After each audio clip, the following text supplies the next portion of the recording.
அப்போது முக்கியமான விஷயம் நம்ம புரிஞ்சுக்க வேண்டியது என்னென்னா, இந்த போர் சூழலில் தேவையில்லாத புரளிகளையும் வதந்திகளையும் பரப்பிக்கிட்டே இருக்காதீங்க.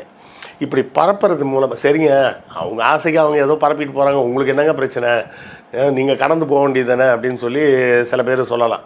அவன் சங்கியாக அப்படி தான் பரப்புவான், இதை பார்த்து என்னங்க பண்ண போகிறீங்க, விட்டு தொலைய வேண்டியது தானே, நீங்கள் பாட்டு கடந்து போங்க, உங்கள் வேலையை பாருங்கள் சார், அவன் பாட்டுக்கு ஒரு பக்கம் புலம்பிட்டு போகிறான் அப்படின்னு சில பேர் நினைக்கலாம். அப்படி விட்டுட்டு போக முடியாது. என்ன நடக்கும்னா, அது நேரடியாக உங்களையும் என்னையும் பாதிக்கும்.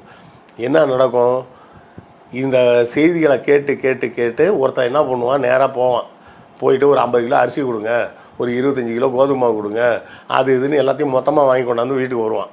அவன் வீட்டுக்கு வரதை பார்த்துட்டு பக்கத்து வீட்டுக்காரன் கேட்பான், என்னங்க திடீர்னு இப்படி வாங்கிட்டு போகிறீங்கன்னு. இல்லைங்க போர் வருதுன்றாங்க, திடீர்னு அரிசி கிரிசி கடைகள்லாம் என்ன பண்ணுறது, அதுதான் இப்போயே வாங்கி வைக்கிறேம்மா. அன்றைக்கி சாயங்காலத்துக்குள்ளே பார்த்திங்கன்னா அந்த ஏரியாவில் இருக்க கடையில் எல்லா ஜாமானும் விற்றுரும், எல்லா கடையும் காலி ஆயிரும். என்ன சார் ஒருத்தன் தான் வாங்கினான் நீங்கள், அதுதான் வதந்தி பரவக்கூடிய வேகம். இவன் பக்கத்து வீட்டுக்காரன் ஒருத்தன் சொல்லியிருப்பான், அவன் ஃப்ரெண்டு 2 பேருக்கு ஃபோனை போட்டு சொல்லுவான், அவன் இன்னொரு பக்கத்து வீட்டுக்காரனை கம்பெனி கூப்பிடுவான், நீயும் வரியா நான் வாங்க போகிறேன் அப்படிமா. அவன் தனியாகவும் போக மாட்டான். சாயங்காலத்துக்குள்ளே பார்த்திங்கன்னா அந்த ஏரியாவில் இருக்கக்கூடிய அத்தனை பேரும் அந்த அத்தனை கடைகளில் இருக்கக்கூடிய அரிசி பருப்பு எல்லாத்தையும் காலி பண்ணிடுவாங்க. இப்படி ஒரு செயற்கையான தட்டுப்பாடு ஏற்பட்டால் என்ன நடக்கும், விலைவாசியும் ஏறும், பொருட்கள் கிடைக்காது.